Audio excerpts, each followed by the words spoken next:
conscientização e enfrentamento.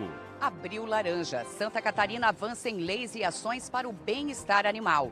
Operação Sem Lastro. Polícia Federal investiga esquema que desviou dinheiro de aposentadorias para a compra de bens de luxo. Direito do consumidor. Concessionárias da BR-101 em Santa Catarina são multadas por irregularidades nos serviços prestados. A cesta básica em Florianópolis. Março fecha com preços em forte alta na capital catarinense, segundo o Diese. O estímulo à leitura. Iniciativa quer fomentar nos alunos da Rede Municipal de Ensino de Joinville o gosto pela literatura.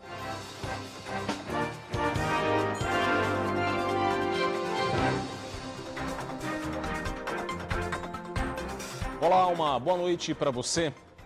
O Band Cidade começa hoje com o saldo da Operação Quaresma de enfrentamento ao crime da farra do boi em Santa Catarina. A boa notícia é que não houve registro de ocorrências no período, o que é considerado até histórico pelas autoridades. O resultado representa uma melhora em relação a 2025, quando 6 casos ainda foram contabilizados. Durante a operação foram abordadas mais de 1.600 pessoas e cerca de 1.600 veículos, além do cumprimento de 3 mandados de prisão. Ao todo foram realizadas 550 ações operacionais focadas na prevenção e repressão. A operação de combate à farra do boi ocorre anualmente e proíbe maus tratos a animais. Em Santa Catarina, a legislação prevê multa de R$20 mil para quem promover ou divulgar a prática, com valores que podem dobrar em caso de reincidência. Nenhum caso de maus tratos a animais foi registrado no estado de Santa Catarina. Esse avanço reflete o trabalho firme do policiamento, da fiscalização e da conscientização realizado pela Polícia Militar em parcerias com os órgãos de fiscalização e com o apoio da comunidade. Seguiremos atuando com rigor para coibir a farra do boi e garantir o cumprimento da legislação ambiental, protegendo os animais, a vida das pessoas e preservando a ordem pública. E Santa Catarina tem avançado na conscientização e no combate à crueldade animal. Uma série de ações promete ampliar a proteção aos animais. Só que tudo ainda depende da participação efetiva da população. O Brasil tem uma das maiores populações de animais de estimação do mundo. Segundo dados do Instituto Brasileiro de Geografia e Estatística, o país tem mais de 149 milhões de pets, entre cães, gatos, aves e outros animais. Em Santa Catarina não há um censo específico, mas um levantamento em domicílios aponta uma média de 3 pets por habitante, um número que reforça a necessidade de políticas públicas eficientes. Uma das principais estratégias do Estado é o controle populacional. O programa de castração PET, levado a sério, considerado o maior do país na área e o primeiro em âmbito estadual, já destinou mais de 17 milhões de reais. São mais de 80 mil procedimentos realizados em 273 municípios, alcançando cerca de 96% do território catarinense. A castração ela é a principal ferramenta para se combater os maus tratos e diminuir o abandono, pois animal castrado ele não é abandonado. Santa Catarina também tem avançado na legislação de proteção e bem-estar animal. Entre as principais medidas estão a proibição de fogos de artifício com estampido, que reduz o sofrimento dos animais, a lei do animal comunitário, criada após o caso de maus tratos ao cão-orelha e que reconhece e protege animais cuidados coletivamente, e o reforço no combate à farra do boi, prática considerada crime. Os resultados já começam a aparecer. Neste ano, nenhuma ocorrência relacionada à farra do boi foi registrada, diferente do ano passado, quando 40 pessoas foram indiciadas. Mas o combate aos maus tratos vai além da legislação, passa pela conscientização da população e principalmente pela denúncia. Em Santa Catarina, qualquer suspeita pode ser informada de forma anônima pelos telefones 190 ou 181 ou ainda pela delegacia virtual. Esses comportamentos que vêm aí a caracterizar o crime de maus tratos, quando ele envolve cães e gatos, em razão da lei sanção, que foi uma lei que aumentou aí a pena máxima desses crimes, ela pode vir a ser aplicada de 2 a 5 anos de prisão, além de multa. A Polícia Federal deflagrou hoje uma operação para investigar um esquema milionário que desviava dinheiro de aposentados para a compra de bens de luxo. Pamela Andressa. Foram bloqueados cerca de 365 milhões de reais e sequestrados mais de 30 imóveis ligados aos suspeitos. De acordo com a investigação, o principal suspeito é um ex-diretor financeiro de uma entidade de previdência ligada a uma empresa pública do estado. Ele teria ajudado a direcionar o dinheiro dos aposentados para investimentos sem garantia de retorno. Os policiais também encontraram indícios de que parte desse dinheiro foi usada para gerar lucro ilegal e esconder a origem dos valores em um possível esquema de lavagem de dinheiro. Durante a Operação Sem Lastro, foram cumpridos mandados de busca e apreensão em 2 endereços de Santa Catarina, ambos ligados aos investigados, mas as cidades não foram divulgadas. De Florianópolis, Pamela Andressa para o Band Cidade. Agora veja essa história revoltante. Uma jovem grávida de apenas 18 anos de idade morreu após procurar atendimento médico por 4 vezes. Isso mesmo, 4 vezes, isso em Indaial, no Vale do Itajaí. A bebê, que estava com 7 meses de gestação, também não resistiu. As informações com Cristina Luiz. Maria Luísa Bogo Lopes começou a sentir dores no fim de março e procurou o Hospital Beatriz Ramos em Indaial pela primeira vez no dia 30 de março. Ela foi atendida, medicada, realizou exames que não apontaram alterações. No dia seguinte, ela voltou à unidade ainda com sintomas, novos exames foram indicados e novas mudanças no quadro de saúde foram percebidas, como queda nas plaquetas, mas, segundo a família, ela não foi internada e recebeu alta com suspeita de dengue. No dia 1º de abril, a jovem procurou novamente a unidade de saúde com febre e dores no corpo. Desta vez, de acordo com os familiares, não foram feitos exames e ela foi liberada após observação. Já no dia 2 de abril, com estado de saúde agravado, Maria Luísa buscou atendimento em um posto de saúde, onde chamou a atenção da equipe pelo estado debilitado e manchas roxas pelo corpo. Ela foi então levada com urgência ao hospital e em seguida transferida para Blumenau com suspeita de infecção generalizada. Foi feita uma cesariana de emergência, mas nem o bebê e nem a mãe sobreviveram. Em nota, o Hospital Beatriz Ramos informou que abriu uma investigação técnica rigorosa para apurar o caso e afirmou que lamenta profundamente o ocorrido. De Florianópolis, Cristina Luiz, para o Band Cidade. Investigação rigorosa é o mínimo que se espera nesse caso. A Polícia Civil deflagrou hoje a segunda fase da Operação Dominó, que combate a facção criminosa PGC. O foco da ação foi nas principais lideranças da facção. A operação ocorreu em Balneário Camboriú e em Camboriú, no litoral norte. Foram cumpridos 11 mandados de prisão preventiva e 16 de busca e apreensão. Entre os presos estão lideranças regionais desse grupo, dessa facção, e outros integrantes que geriam núcleos em cada bairro. As investigações prosseguem. Um acidente de trânsito revelou um caso de tráfico de drogas em Guaraciaba, no extremo oeste do estado, na madrugada desta quarta-feira. Veja só, um carro saiu da pista e bateu em um barranco na SC 305. Dentro do veículo, a polícia encontrou cerca de 130 quilos de maconha. Uma adolescente de 17 anos de idade que estava no carro foi levada para o hospital e afirmou ser a responsável tanto pela droga quanto pelo veículo. Já a motorista, uma jovem de 19 anos, fugiu do local após o acidente. A Polícia Civil prendeu um empresário durante uma nova fase da Operação 311 em Santo Amaro da Imperatriz, na Grande Florianópolis. O alvo foi um estabelecimento do ramo automotivo, onde os agentes encontraram peças de origem ilegal. Segundo as investigações, foram apreendidos componentes de pelo menos 10 veículos. 8 deles tinham registro de furto ou roubo e outros 2 estavam com a numeração adulterada. O empresário, que já responde por associação criminosa e receptação qualificada, foi levado para a sede da DEIC em São José, onde foi autuado em flagrante. A Polícia Civil reforça a importância da participação da população no combate a esse tipo de crime. A cegueira política com Cláudio Prisco Paraíso tem também o forte aumento nos preços da cesta básica em Florianópolis, segundo o Diese. E veja ainda, Procon Estadual decide multar as concessionárias dos trechos norte e sul da BR-101. Os motivos que levaram o órgão de defesa do consumidor a essa decisão, você confere após o intervalo. Já voltamos.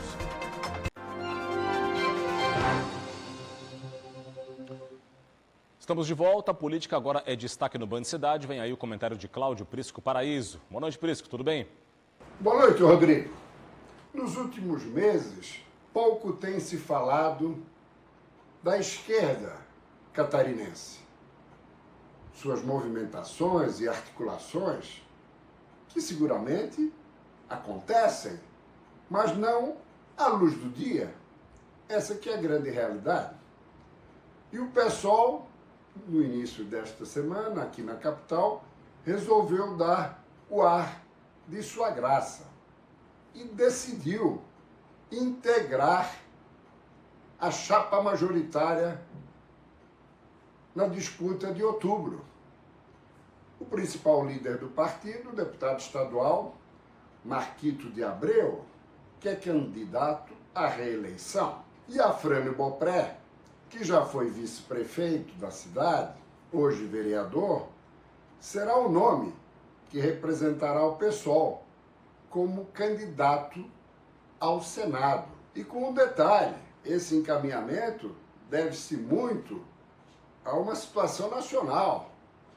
Sim, porque Guilherme Boulos, hoje secretário-geral da presidência, aí com Lula da Silva, levou a pior na disputa para colocar o PSOL dentro da federação liderada pelo PT, com a participação do PCdoB e do PV.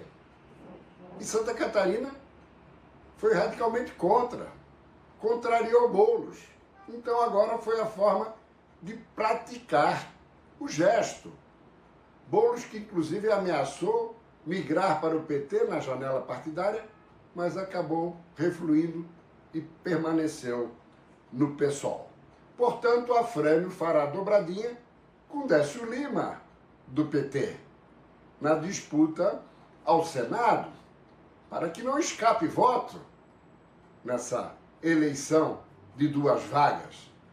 Os dois ficam fechados, porque quando escapa pode favorecer uma candidatura ao Senado da direita. Ângela Albino trocou o PCdoB pelo PDT e vai ser a candidata a vice. Dário Berger acabou ficando de fora. Ele que concorreu à reeleição em 2022 como candidato ao Senado, chegando inclusive no segundo turno. Mas Dário se dá por satisfeito, afinal, graças a uma articulação de Décio Lima, o irmão Djalma Berger, ex-deputado estadual e federal, ex-prefeito de São José, emplacou numa importantíssima diretoria da poderosíssima Itaipu Binacional.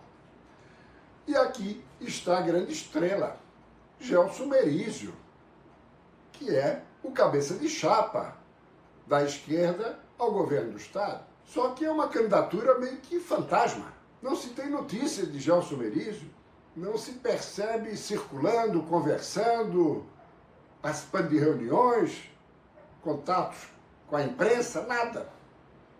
Parece que já assinou, e seguramente deve ter assinado, no PSB, numa ficha avalizada em Brasília por Geraldo Alckmin.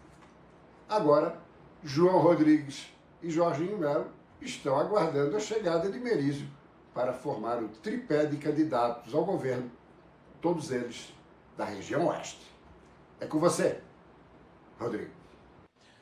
Obrigado, Prisco. A cesta básica pesquisada pelo DIEESE apresentou alta em todas as 27 capitais no mês de março. Vamos aqui ao telão ver os dados de Florianópolis. Em março, por aqui, a alta foi de 3,36%, uma forte alta, segundo o DIEESE. No conjunto do primeiro trimestre do ano, alta de 2,88%.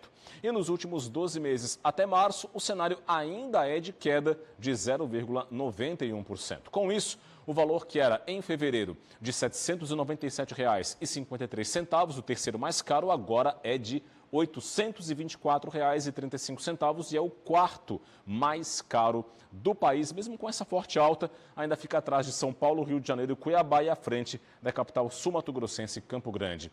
Entre fevereiro e março, 11 dos 13 itens tiveram alta nos preços, destaque para os que estão aqui no telão.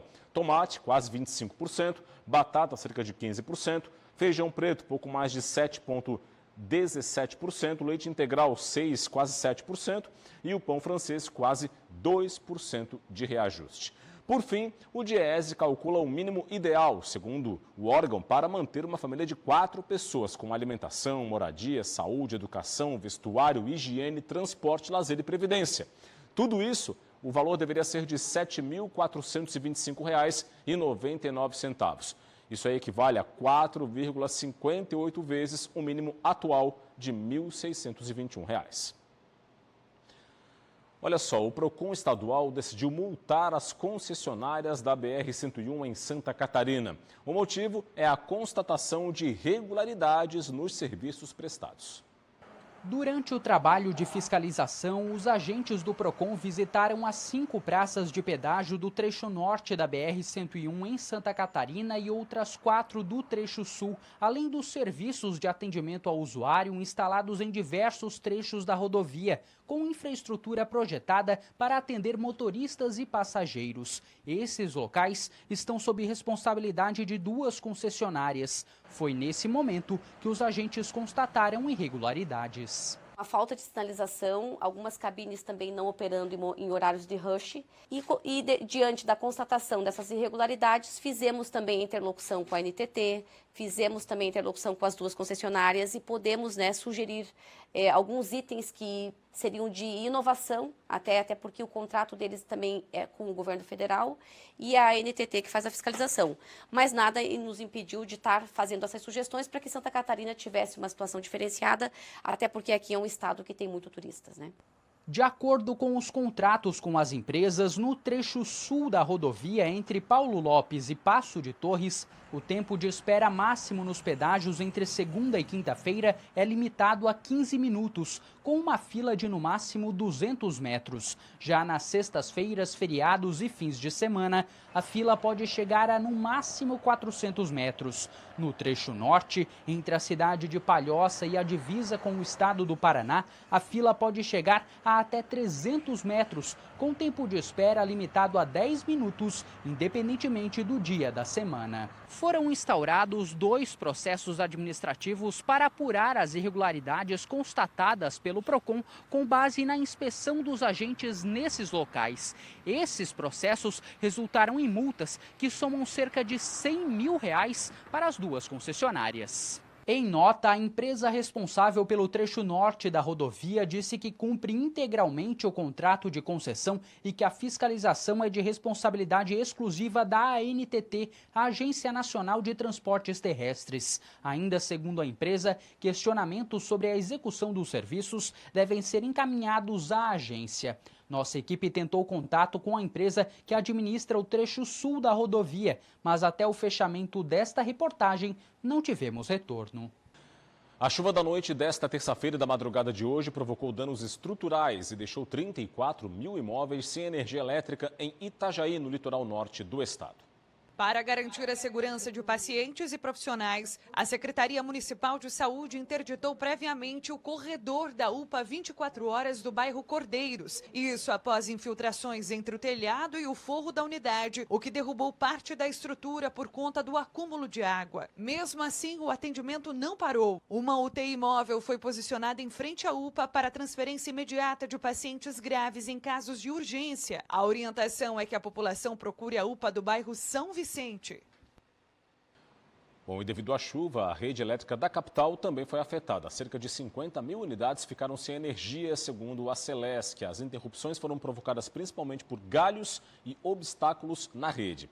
A queda de árvores também atingiu 4 casas, principalmente na região da costeira do Pirajubaé, no sul da ilha. Uma das residências ficou parcialmente destruída e uma pessoa ficou desalojada. Apesar dos danos, ninguém ficou ferido. E a seguir no Band Cidade tem esporte, destaque para o duelo catarinense de hoje entre Chapecoense e Avaí pela Copa Sul-Sudeste. E veja também, Abril Literário quer estimular nos alunos da Rede Municipal de Ensino de Joinville o gosto pela leitura. Os detalhes após o intervalo, já voltamos.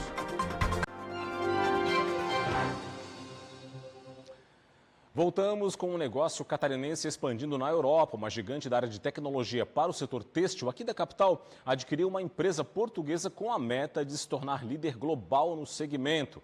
é pauta para a correspondente Fabiane Paza, ao vivo de Lisboa. Fabiane, muito boa noite para você. Essa aquisição já tem gerado impactos positivos, é isso? Conta para gente. Muito boa noite, Rodrigo. Boa noite a todos. É isso mesmo. Essa negociação, cujos números não foram revelados, mas que durou quase um ano, já gerou um aumento de 50% nos pedidos da empresa portuguesa BKR, que foi adquirida pela catarinense Audaces, uma gigante na produção de maquinário, de tecnologias, especialmente de automação para o setor têxtil. O objetivo da empresa catarinense, que já atua globalmente, é ampliar até 2030 para 70% o seu alcance de market share global em multiplataforma na indústria têxtil, especialmente com soluções integradas para agilizar e para reduzir o desperdício de materiais nessas linhas de produção. E é neste sentido que a empresa portuguesa foi adquirida, porque vai fortalecer esta cadeia da multinacional catarinense, que agora expande, então, o alcance do Estado aqui pela Europa. De Lisboa, Fabiane Paza, para o Band Cidade.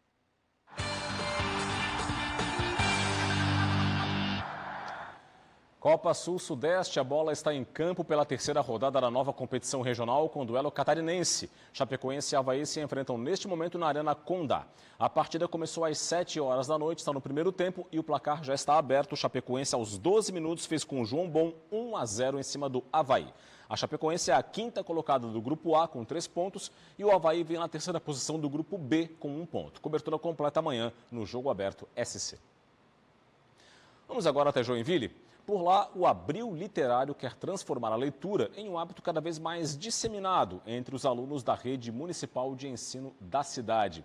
É uma reportagem do Anderson Marques que você acompanha agora comigo. Vamos lá. Às 2 da tarde, o sinal na escola Kari Bachmeier avisa. É hora de parar tudo. Mas não é para o recreio. Em cada sala, nos corredores e até nas áreas externas, o barulho dá lugar à concentração. É um momento em que centenas de alunos mergulham ao mesmo tempo no mundo da leitura. Uma dessas viagens é liderada pelo Conrado, com apenas 8 anos e uma curiosidade gigante. Ele não apenas lê, ele vive cada página.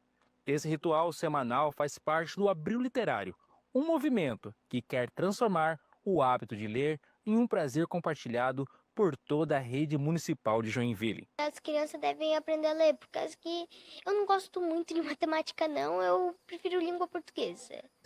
Para que esse encantamento aconteça, existe um planejamento por trás.